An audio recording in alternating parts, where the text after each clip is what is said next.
रोजा टंकरिया गांव में पीने के पानी के नाम पर गांव वाले ये जहर पीने को मजबूर। एडमिनिस्ट्रेशन की बड़ी लापरवाही। आमोद के रोजा टंकरिया से आ रहे गंदे, झागदार और बदबूदार पानी से लोग नाराज। सरपंच ने बोतल दिखाकर पूछा, क्या तुम ये पानी पियोगे? गांव वाले 3 किलोमीटर दूर से पानी लाने को मजबूर।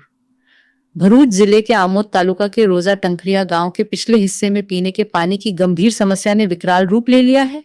गांव के नलों से पीने लायक पानी की जगह गंदा, बदबूदार और साबुन जैसा झाग वाला पानी आने से लोगों में बहुत गुस्सा है।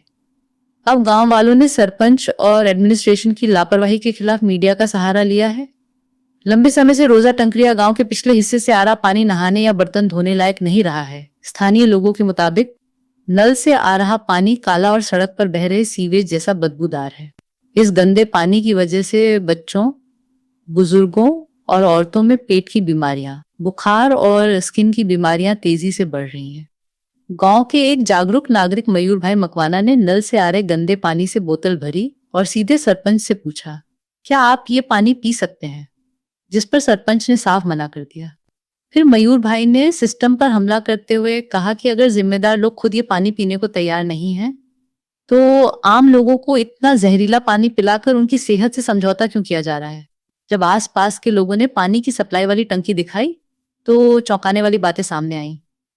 पानी की टंकी खुली हुई हालत में है, जिसमें मेंढक, कीड़े और कचरा देखा गया। इसी गंदे तालाब से सीधे लोगों के घरों में पानी पहुंचाया जाता है। बार बार कहने के बाद भी सरपंच या तलाटी ने कोई ठोस कदम नहीं उठाया है। क्या सिस्टम किसी बड़ी जान या महामारी का इंतजार कर रहा है? गरीब गांव वाले 3 किलोमीटर दूर से पानी लाने को क्यों मजबूर हैं?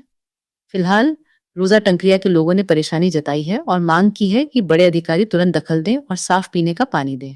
अगर आने वाले दिनों में कोई हल नहीं निकला तो जोरदार आंदोलन की धमकी भी दी गई है। रिपोर्टर भरूच, भरत मिस्त्री। मयूरभाई मनुभाई मकवाना, क्या रो रोजा टंकरिया पाटલું ફર્યું। શું સમસ્યા હતી તમારી? ગંદુ ગંદુ પાણી આવે છે પીવાનું। અમારા બાળકો બધો એને પીવે છે। હું બીમાર થઈ ગયેલો, બધા બીમાર થઈ જાય છે આ પાણી પીવાથી। અમારે કઈ જવામાં 3 કિલોમીટર દૂર જવાનું છે। એટલું અમારી સમસ્યા દૂર કરવાના પછી સરપંચ ડેપ્યુટી સરપંચ કે તમે રાજીનામું આપી દો, તમારાથી કામ ના થતું હોય રાજીનામું આપો। અમે બધું એવું કહેવા માંગે છે કે અમે વેરો બેરો બધું ભરીએ તો અમારી સત્તા અમારે આ બધું પાણી પીવાનું રહેશે। અમારે 3 કિલોમીટર દૂર જવાનું તો અમારે ખર્ચો કોણ હાલશે? અમે બીમાર થાય તો આરોગ્ય કેન્દ્ર સરકાર છે, મામલેદાર એને ચાન્સ કરશે કે શું કરશે? સમસ્યા કોણ જવાબદારી લેશે? પાણી કેવું આવે છે? એકદમ ગંદુ ને ફીણ વાળું હાબુ જેવું પાણી આવે છે। કેટલા સમયથી આ સમસ્યા છે? 6 મહિનાથી એવું સમસ્યા છે। તો હજુ કોઈને રજૂઆત કરી? સરપંચને કહેલી છે, ડેપ્યુટી સરપંચને કહેલી, પણ તોય મામલેદારને કહેલી છે ખુદ, તો એનું સમાધાન આવતું જ નહીં। શું જવાબ મળે છે તમને? સરપંચ પાસે બાટલ દેખાડે પાણી તો કે એવું કે મેં કીધું કે કેટલું ગંદુ પાણી આવે કે તમે પીવો તો અમે કઈ ના પીએ કે સરપંચ કે હું કઈથી પીવાનું એવું પાણી? તમે કહો અમે કઈથી પીએ માંગુ? તમે નહીં પી શકતો, અમારે કઈ ના પીવાનું? તમે એનું નિરાકરણ લાવો કે એવું કહેવા માંગે છે તમારે જે રજૂઆત કરો તે કરો, એ તો જાહેર થશે ને નહીં થાય એવું કહેવા માંગે છે। એનું સમાધાન એવું કે લાઈન બદલી, આ બદલી, પણ લાઈન તમે બદલી તો પછી આવું કેમ પાણી આવે? એવું કે તમે નિરાકરણ આવી ગયું તો પછી કે ના આવે? તમે 6 મહિનાથી રજૂઆત કરી તો હજુ કઈ એનો નિરાકરણ આવતું જ નહીં પાણીનું। આખા ગામમાં આવી સમસ્યા છે કે ખાલી તમારા? ના, અમારા ફળિયામાં જ ખાલી સમસ્યા છે, જેનો પેલું અમારે કુંડીનું છે તે ત્યાંથી મિક્સ થઈને પાણી આવે છે। એ કુંડીનું નિરાકરણ ચેક કરે, લાઈન ચેક કરે, ત્યાંનું બધું મિક્સ થઈને પાણી આવે, લાઈન બદલે એવી સમસ્યા છે અમારે।